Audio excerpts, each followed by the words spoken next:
성령님의 인도하심과 충성된 김수훈 목사님의 지도를 따라 열심히 신앙생활하는 여러분들과 동빙고 교회에 하나님의 은혜와 평강이 넘치기를 축원합니다. 어느 시골 교회에 혼자 사는 집사님이 있었습니다. 혼자 살자니까 여러 가지로 힘들었습니다. 게다가 예수를 믿자니까 더욱 힘들어요. 정직하게 살라니까 힘들고, 의롭게 살라니까 힘들고, 불의와 타협하지 아니하고 거룩하게 살라니까 힘들었습니다. 그래서 이 집사님이 기도한다고 하는 게 반은 푸념하면서 하나님 앞에 기도하곤 했어요. 그런데 하루는 꿈을 꾸는데 자기가 커다란 십자가를 지고 십자가를 메고 산 언덕을 올라가고 있었습니다. 근데 이 십자가가 너무도 무거운 거예요. 그런데 예수님을 다행히 만났어요. 아, 반가워서 예수님. 예수님은 목수가 아니십니까? 이 십자가가 너무 무거운데 좀 잘라주세요. 아, 그럼 부자꾸나. 그 잘라주지. 아, 주님께서 톱 갖다가 십자가를 좀 뒤쪽을 잘라 주었어요. 그렇게 해서 그래도 아직도 더 무겁단 말이에요. 그래서 예수님에게 쫄라서 또 잘라달라고 그랬습니다. 그렇게 한 3번쯤 자르니까 이제 꽤 메고 갈만하게 가벼워졌습니다. 한참 걸어가다 보니까 요단강이 보이는데 다른 사람들은 요단강에 와가지고 그 십자가를 자기가 메고 온 것을 걸쳐놓고 요단강을 건너가는데 자기 십자가는 짧아서 안 된단 말이에요. 그래서 요단강을 건너갈 수가 없어서 털퍽 주어서 엉엉 울다가 깨보니까 꿈이었어요. 시사하는 바가 많은 줄로 아는 것입니다. 우리 십자가가 무거워도 내 몫에 태인 십자가는 내가 지고 가야 마땅한 것입니다. 그걸 자르면은 이런 일이 생긴다, 이런 말이에요. 오늘 본문에 보니까 예수님께서 제자들에게 사람들이 나를 누구라 하더냐, 그리고 또 계속해서 예수님께서 제자들에게 그러면 너희들은 나를 누구라 하느냐. 그래서 이제 그 베드로가 과연 그 아름다운 신앙 고백을 했습니다. 16절의 말씀에 주는 그리스도시요 살아계신 하나님의 아들이십니다 라고 아주 멋있게 대답을 했습니다. 그러니까 주님께서 그에게 칭찬을 하시면서 그것을 내게 알게 한 이는 혈육이 아니라 하늘에 계신 내 아버지께서 알게 해주셨다고 말씀을 하시면서 내가 내게 천국 열쇠를 준다고 말씀하셨어요. 그러니까 베드로가 가슴이 부풀어서 아주 좋았을 것이고 우쭐해졌을 것이겠습니다. 그런데 그 뒤에 문제가 21절에 예수님이 또 말씀을 하시는데 내가 예루살렘에 올라가면 뭐 서기관, 장로 이런 사람들에게 많은 고난을 받고 십자가에 달려서 사흘 만에 이제 죽었다가 살아날 것이라고 하는 말씀을 비로소 말씀하시는데, 그러니까 베드로가 예수님 붙들고 가나면서 하는 말이 주여 그런 일이 결코 있을 수 없습니다. 영광의 길을 지금 가시는데 그런 일이 있다니요? 말이 안 됩니다. 그런 일이 있을 수가 없습니다 라고 했습니다. 그런데 주님께서 베드로에게 사탄아 내 뒤로 물러가라. 너는 나를 넘어지게 하는 자로다 그랬습니다. 그러니까 아무리 베드로라도 성령이 충만할 때에는 주는 그리스도시요 살아계신 하나님의 아들입니다 라는 고백을 할 수 있었지만은 자기 십자가를 부인하고 버리고 오히려 세상의 영광에 전락하게 되면 주님으로부터 사탄아 물러가라라고 하는 이런 말씀을 들을 수밖에 없다는 것을 우리는 명심해야 될 것입니다. 우리의 속에 언제나 성령의 인도하심 따라서 살아가야 할 것이겠습니다. 그리고 24절에 주신 말씀이 나를 따라오려고 할 것 같으면 자기를 부인하고 자기 십자가를 지고 나를 쫓을 것이니라 라고 말씀하셨어요. 첫째로 나를 따르려고 하면은 자기를 부인해라. 둘째로 자기 십자가를 져라. 셋째로 그리고 나를 따르라. 이렇게 말씀하셨습니다. 그런데 여기에 자기 십자가라고 그랬는데 우리 교인들이 이거 잘못 알고 있는 경우가 많아요. 다시 말한다고 할 것 같으면 자기 고난이 십자가인 줄 알고, 자기 질병이 십자가인 줄 알고, 자기 고통과 고통의 극치가 십자가인 줄로 아는데, 주님이 말씀하신 이 십자가를 지라고 하면 무슨 뜻이냐면 죽으란 말이에요. 십자가 지면 죽었지 제가 별 수가 있어요? 그러고 살아남을 수 있는 사람이 누가 있어요? 내가 죽어야 나를 따를 수 있다, 이 말입니다. 살아있어 가지고는 안 된다. 구석구석에 쌓여있는 내 자체가 완전히 죽어야 내 제자가 될 수 있다고 하는 이런 말씀이라, 이런 말인 것입니다. 우리가 이 십자가를 오해하면 안 되겠어요. 우리가 오해하지 말고 십자가의 의미를 바로 알아야 되겠습니다. 그러면 예수님은 왜 십자가를 지시고 돌아가셨느냐? 불가피하게 어쩔 수 없어서 마지못해서 십자가에 돌아가셨느냐? 그런 게 아닙니다. 누가복음 9장 51절에 보면 예수님께서 승천하실 기약이 참에 예루살렘을 향하여 올라가기로 굳게 결심하시고 그리고는 올라갔었어요. 승천하시기 전에 그는 십자가에 죽으실 것을 미리 아셨습니다. 이제 우리 본문 볼 것 같으면은 이제 마태복음 16장 21절, 또 17장의 22절과 23절, 또 20장의 18절과 19절에 주님께서 예루살렘에 올라가서 십자가를 지고 죽으시고 제3일에 살아나야 할 것을 미리 말씀을 하셨어요. 아셨으니까 말씀하신 거 아니에요? 그러니까 예루살렘에 올라가는 것은 십자가에 죽으실 것을 알고 굳게 결심하고 십자가를 향하여 올라가신 거라, 그런 말이에요. 만약에 예수님이 십자가를 피하려고 할 것 같으면 얼마든지 피할 수가 있었습니다. 첫째로 예수님이 그 6월절에 예루살렘으로 올라가지 않으면 십자가 안 져도 돼요. 십자가 피할 수 있어요. 또 그 다음에 두 번째 방법은 그 나귀 타고 올라가는 그 이벤트를 안 했어도 그랬으면 십자가를 피할 수 있었을 거예요. 또 그 다음에 성전에 들어가서 대청소를 해서 다 내쫓아버리고 돈 바꾸는 사람들이 엎어버리고 그것을 안 했으면은 십자가에 돌아가실 이유가 없어요. 그런데 예수님께서는 그걸 뻔히 아시면서도 성전에 들어가서 매매하는 사람들 다 쫓아내버리시고, 그리고 돈 바꾸는 사람들의 상을 엎으시고, 비둘기 파는 사람들의 의자를 엎으시고, 내 집은 기도하는 집인데 너희들은 강도의 구려를 만드느냐? 라고 하면서 크게 소리 질렀습니다. 주님께서는 이 일을 십자가가 앞에 돌아오고 십자가 질 수밖에 없는 일을 알면서도 일을 하셨다, 이런 말인 것입니다. 그러니까 주님께서는 일부러 지신 것이에요.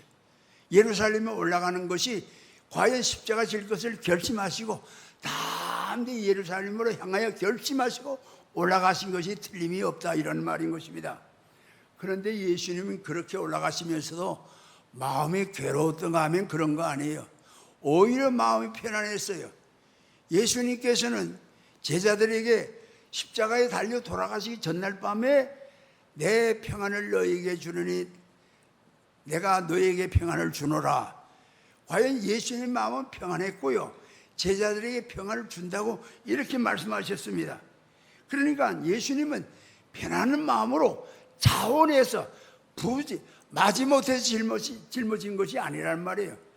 당신이 자원해서 지신 것이, 자발적으로 지신 것이, 할 수 없어서 진 십자가가 아닌 거라, 그런 말인 것입니다. 그리고 또한 이것은 이 십자가를 질 때에 자원해서 원망하고 불가피해서 진 것이 아니고, 만약에 그렇다면 그것은 십자가가 아니에요. 우리 사랑하는 성도들이 오늘 예수님을 잘 본받아야 할 것이겠습니다. 우리가 자원해서 자발적으로 이 십자가를 져야 할 거예요. 그런데 교인들이 잘못 알고 자기가 어려움을 당하는 건 자기 자식이 속을 새기면 십자가 진다? 그렇게 말하는 사람들이 있고, 사업이 안 돼도 십자가, 고난을 당해도 십자가, 병들어도 십자가, 이렇게 말하는데 그것은 오해입니다. 자기 십자가를 지라고 예수님이 말씀하셨는데 죽으란 말이에요. 죽으란 말이에요. 자, 그러면 이 의미를 세 가지로 나눠서 생각해 보면, 첫째로 하나님의 의를 이루기 위하여 자발적으로 고난의 길을 선택하는 것이 십자가입니다. 하나님의 의를 이루기 위해서, 하나님의 의를 이루려고 하면 어려운 때가 많은데 자원해서 기쁜 마음으로 당하는 것이, 그게 십자가라, 그런 말인 것입니다. 여러분 아시겠습니다마는 사드락과 메삭과 아벳느고가 느부갓네살 왕이 세운 금신상의 낙선식에 그 바벨론에 있는 여러 문무백관들과 함께 참석을 했는데, 이제 전령이 소리쳐 전하기를 이제 이렇게 외치는 것입니다. 느부갓네살 왕이 너에게 명하노니 무릇 모든 백성들은 악대 소리를 들으면 왕이 세운 금 신상 앞에 엎드려 절하라. 누구든지 절하지 아니하면 그 즉시 맹렬히 타는 풀 속에 던져 넣을 것이야. 이렇게 큰 소리를 외쳤습니다. 그러니까 악대 소리가 나니까, 그 여러 악대 소리가 나니까 모든 백성들이 엎드려 절했습니다. 그 뒤에 갈대아 사람 몇 사람이 이제 그 느부갓네살 왕에 와가지고 사드락과 메삭과 아벳느고가 절 안 했어요. 일러 바쳤어요. 그래, 임금님이 사드락과 메삭과 아벳느고를 데려오라. 그래서 임금님 앞에 있는 이 사람들이 불려왔습니다. 이제 임금님께서 이제 그들에게 말을 하는 것입니다. 너희들이 금신상, 내가 세운 금신상에 절하지 아니했느냐? 지금이라도 악대 소리가 들릴 때에 절하면 좋지만은, 그러나 이 악대 소리가 나는데도 절하지 아니하면 너희를 즉시 맹렬히 타는 풀무 속에 던져 넣을 것이니 내 손에서 건질 신이 누구냐? 그랬단 말이에요. 그러니까 이들이 대답을 합니다. 느부갓네살 왕에게 대답을 하는데, 이게 놀라운 대답을 하는 거예요. 뭐라고 그러냐면, 이들이 말하기를, 느부갓네살이요, 우리 이 일에 대하여 왕에게 대답할 필요가 없나이다. 왕이 필요가 없나이다. 우리가 섬기는 하나님께서 우리를 맹렬히 타는 풀무불 가운데에서 능히 건져내시겠고 왕의 손에서 건져내실 줄을 아옵나이다.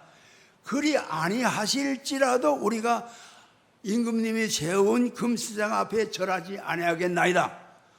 이러는 거예요. 이 사람들이 가리웠죠. 이 사람들은 믿음을 지키니까 이러는 거예요. 그러니까 느부갓네살 왕이 화가 나가지고 평상시보다 그 푸는 불을 7배나 더 뜨겁게 하라고 명령을 합니다. 그러니까 7배나 더 뜨겁게 하죠. 그리고 군졸들에게 명령을 합니다. 저놈들을 결박해서 잡아서 넣어. 명령, 어느 명령이라고? 그러니까 군사들이 그들을 밧줄로 꾹꾹 묶어서 불 속에다 던져 넣어버리고 말았습니다. 안 들어가도 되는 거죠, 사실.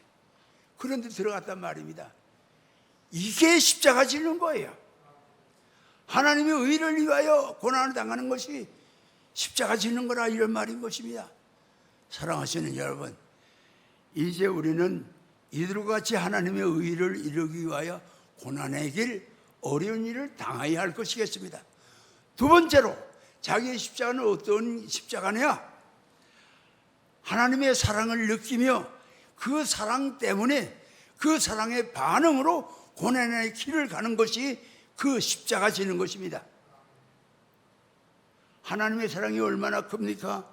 그 하나님의 사랑 때문에 이 고난의 길을 가야 한다는 말인 것입니다. 이제 요한복음 18장 12절에 보니까 예수님께서 군대들과 그리고 천부장들과 유대인 하석들에게 결박당해가지고 안나스에게로 끌려갔습니다. 그런데 예수님은 이 십자가, 이제 안나스를 거쳐서 십자가 앞에 갈 것인데, 십자가 앞에 서신 예수님께서는 별거 생각하지 않아요. 오직 하나님만 생각하는 거예요. 여러분 아시죠? 말교의 귀를 깎아버리겠다고 해야 되나, 베버리다고 해야 되나. 그랬던 베드로에게 거물집에 꽂으라, 거물집에 꽂으라. 그러면서 이제 아버지께서 주신 잔을 내가 마시지 않겠느냐? 십자가를 아버지께서 주셨는데 내가 그거 안 하겠느냐? 그러면서 예수님께서는 오직 그 마음속에 다른 거 생각하지 않습니다. 뭐 가야바고 뭐 안나서고 가룟 유다고 제자 드리고 생각이 없습니다. 오직 사랑의 하나님만 생각하는 거예요. 오직 하나님 아버지의 사랑만 생각하는 거예요. 사랑하는 아버지께서 아들에게 십자가를 원하시는데 앉을 수 있느냐? 아버지께서 원하는 잔을 내가 마시지 않겠느냐? 이렇게 하시면서 이 십자가를 졌단 말인 것입니다. 사랑하시는 여러분, 이제 사랑하시는 아버지께서 사랑하셔서 이 십자가를 지는 것을 우리가 감사하게 받아야 될 것이겠습니다. 사랑의 원자탄이라고 하는 책이죠. 그 주인공 되는 이가 이제 여러분 아시는 대로 손양원 목사님이잖아요. 그 손양원 목사님은 저 여수시 율천면 신풍리에 있는 그 애양원에서 목회를 했어요. 그 대상자가 누구냐 하면은 한센병 환자들이에요. 성한 사람들이 아니에요. 전부 한센병 환자들을 대상으로 해가지고 목회를 하셨는데, 그런데 1948년 10월 19일 날 여수 순천 반란 사건이 일어났어요.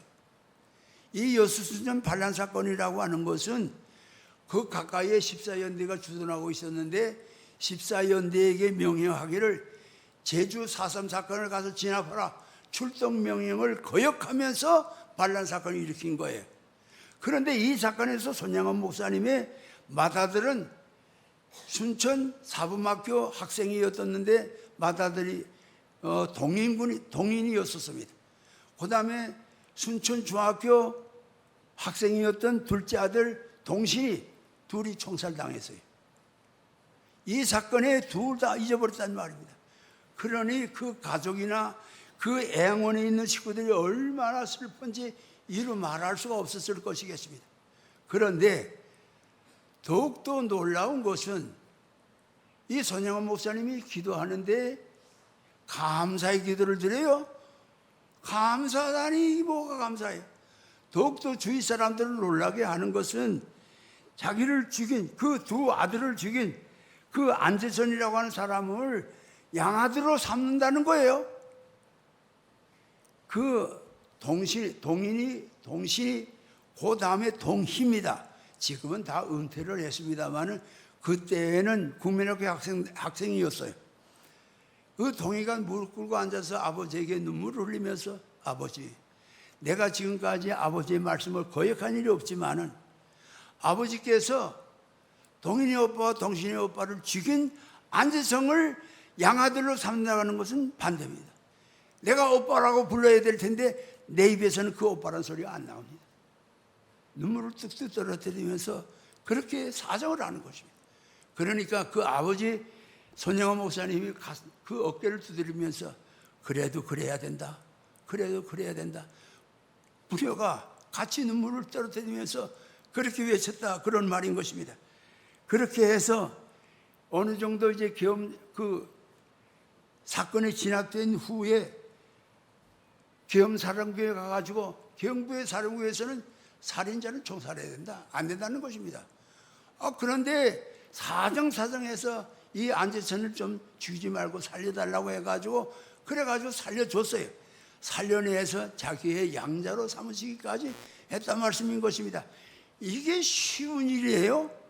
주님의 사랑을 생각하지 아니하면 이런 일 할 수가 없어요. 주님을 사랑하는 생각, 그 사랑을 느끼지 않으면 이걸 할 수가 없는 거예요. 이와 같이 하는 것이 십자가 지는 거예요. 주님의 사랑을 느끼면서 그 주님의 사랑 때문에 어려운 일을 당하고 고난을 당하고 눈물을 머금고 가슴을 누르면서 원수를 용서하고 원수를 사랑하면서 용서하고 사랑하는 것이 십자가 지는 것이라 그런 말인 것입니다. 그 다음에 세 번째로 백성들을 사랑하고 많은 사람들을 구원하기 위하여 당하는 고난이 십자가인 것입니다.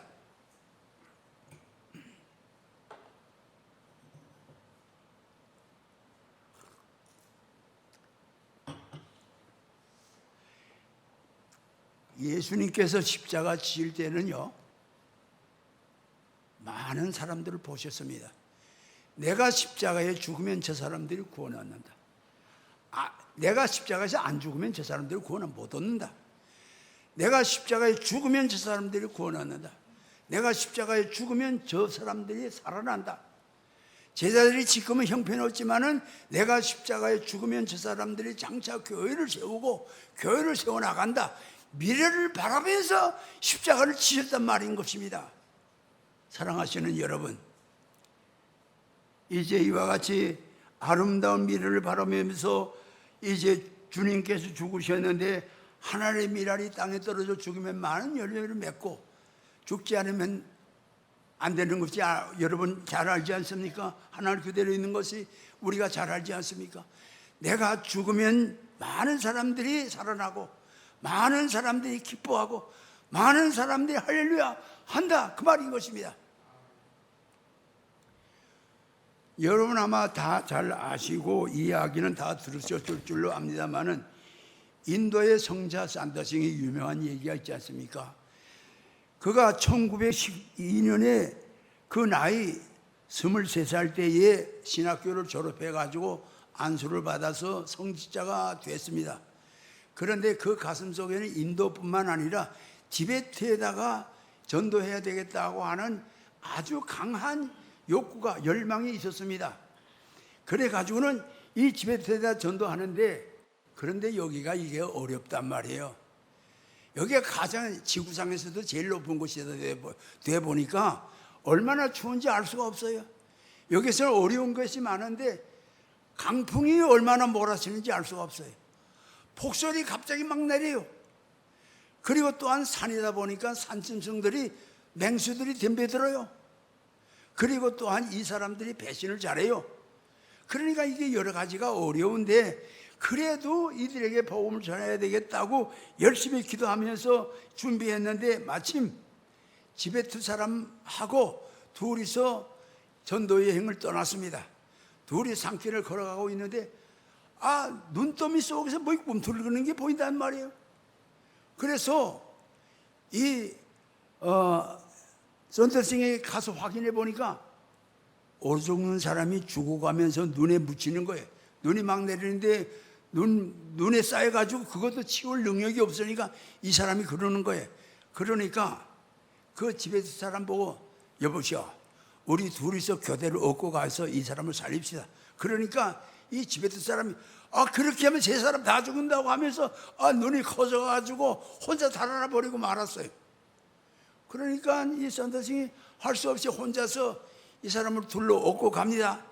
이제 얼마나 추운데 이제 땀이 나요. 무거워놓으니까 땀이 나고 이제 막 걸어가는데 한참 걸어가다 나니까 등에 옆에 사람이 이제 선더싱의 체온에 가슴이 녹아가지고 이제 걸을 수가 있게 됐어요. 선더싱의 사랑이 기적을 한 것이죠. 그래서 둘이 걸어가는 거예요. 걸어가다 보니까 또 한 사람이 얼어 죽어서 길가에 쓰러져 있는데 그게 바로 선더싱하고 함께 떠났던 티베트 사람이었어요. 그렇게 되면 세 사람이 그 교대를 얻고 가면 다 죽는다고 하면서 먼저 달아나는 사람이 죽어버리고 말았어요. 보니까 완전히 죽었어요. 또 어떻게 할 수가 없어요. 여러분, 이 혹독한 추위에서 선더싱이 자원해서 죽어가는 사람을 등에 업고 땀 흘리면서 얻고 가는 그 수호가 바로 십자가라 그런 말인 것입니다.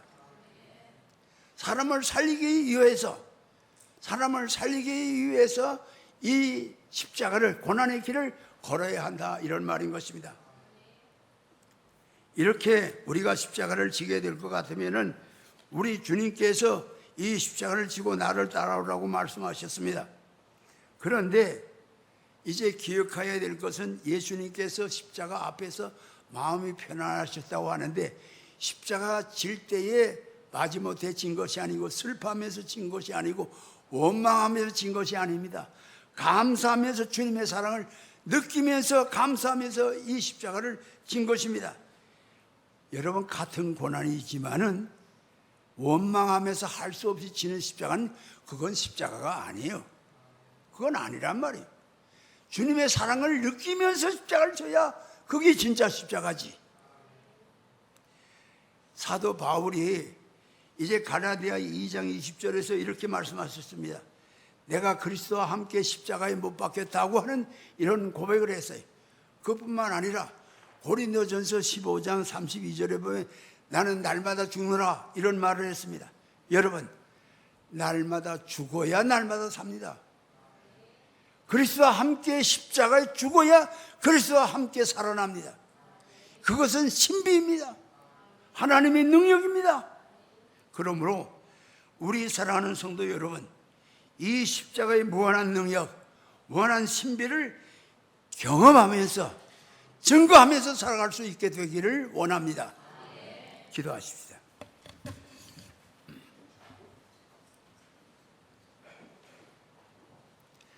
거룩하신 아버지 하나님, 주님께서 십자가 지심으로 인하여 저희들의 죄를 대속해 주시고 저희들을 사랑하셔서 하나님의 자녀로 삼아주신 놀라우신 은혜에 감사와 영광을 돌리옵나이다.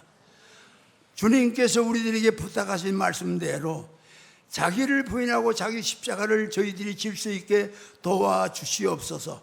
그리고 주님을 따를 수 있게 하여 주시옵소서. 거룩하신 아버지 하나님, 하나님의 의를 이루기 위하여 자발적으로 고난의 길을 걸어갈 수 있는 십자가를 질 수 있는 성도들이 되게 하여 주시옵소서. 매일매일 저희 순간순간 주님의 사랑을 느끼면서 그 사랑 때문에 어려운 길을 걸어갈 수 있는 저희들이 되도록 도와주시옵소서. 많은 사람들을 살리기 위하여 이제 주님께서 원하시는 이 살리는 일을 위하여 십자가를 질 수 있는 어려운 길을 걸어갈 수 있는 저희들이 다 되게 하여 주시옵소서. 날마다 이 십자가를 짊어지고 갈 수 있게 하여 주시옵소서. 날마다 살아가면서 살아가는 저희들이 되게 하여 주시옵소서. 그래야 하나님의 영광을, 아버지 하나님, 이제 하나님 앞에 영광을 돌리며 저희들이 이 위대한 일을 경험하면서 위대한 일을 저희들이 증거하면서 살아갈 수 있는 성도들 다 되게 하여 주시옵소서. 예수님의 이름으로 기도 올려옵나이다. 아멘.